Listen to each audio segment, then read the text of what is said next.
ওনার ইতিহাস আপনারা সবাই জানার কথা। উনি কি পর্যায়ে সারা দেশের জন্য কাজ করেছেন, প্রতিমন্ত্রী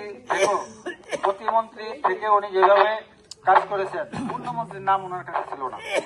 সবাই মন্ত্রী হিসেবে তখন এহসানুল মিলনকেই জানতো। আসলে ডক্টর ওসমান ফারুক আরো তিনজন মন্ত্রী ছিল। আব্দুল সালাম পিন্টু ছিল উপমন্ত্রী, এহসানুল মিলন প্রতিমন্ত্রী, আর ডক্টর ওসমান ফারুক ছিল পূর্ণমন্ত্রী। কিন্তু বাকি দুই মন্ত্রীর নাম কি শুনছিলাম আমরা কেউ? মন্ত্রী বলতে একজনে আমরা জানছি সারা বাংলাদেশ, একজনে কাজেই এটা হলো কি তার কৃতিত্ব, তার কাজের অগ্রগতি। সেই তার কাজ দিয়ে সে এইভাবে সারা বাংলাদেশে সম্মান অর্জন করেছে। আমরা সারা বাংলাদেশের কোথাও যদি যাই, আমাদের বাড়ি কচুয়া, চাঁদপুর কচুয়া হলেই মিলনী এলাকার লোক আমাদেরকে অনেক সম্মান করে।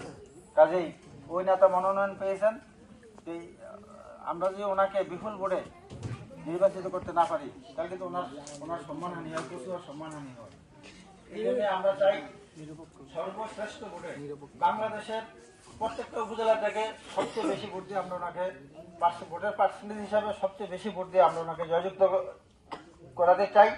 দল যাতে তাকে আবার পূর্ণমন্ত্রী সম্মান দেয়। এই হলো আর কি বিশেষ করে কথা। আর কি কথাটা মনে করছি,